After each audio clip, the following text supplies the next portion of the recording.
When in the course of our everyday lives we occasionally stumble upon some happy incident, some stroke of good luck in an otherwise never-ending series of different strokes, a moment wherein the good really does seem to triumph over the evil for the time being, well, we should celebrate that. And one good piece of that all too rare good luck came down the other day in the form of a federal court blocking the Biden administration from forcing Christian doctors to perform abortions and transsexual mutilation surgeries.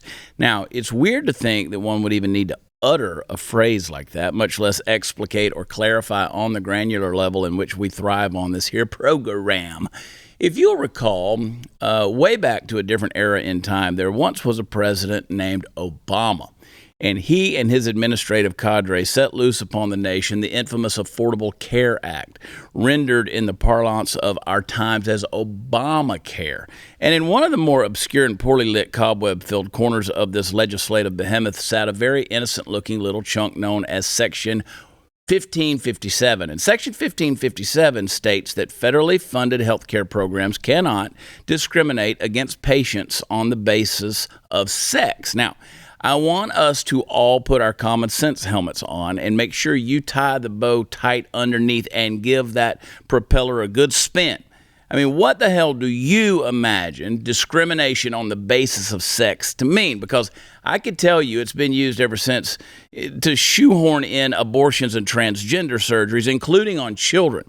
Understand something, folks. Under this provision in this act that was voted on and ratified by the people, we, the people of the United States of America, elected to office, under this provision, doctors have had no options available to them in cases where, for religious reasons or medical ones or both, they didn't feel that the surgery was the right thing to do.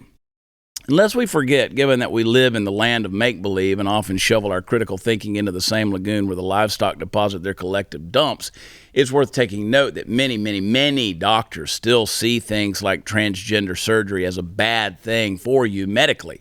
Maybe because in most, if not all cases, well, it is. So we could take a moment to appreciate the silver lining here, folks, and be glad that common sense has at least come down from the judiciary on the side of religious freedom and also on the side of medical expertise. It should not sit idly on your mind that without the rather precipitous restructuring of federal courts in terms of appointees over the years at the hands of one Donald Trump, it's possible we wouldn't be seeing even this amount of sanity back in the world of medical legislation yet. Just a thought. We're all going to be dumping on him to one level or another over the next couple of years, so I may as well remind you that he did some really good things. Now, this does not mean by any means, it doesn't mean that the fight is over. If anything, it's just begun, because you obviously can't count on the left merely sitting back and licking its wounds after a defeat like that. They're going to get back on the horse. They're going to attack our freedoms again, and this time they'll even attack harder.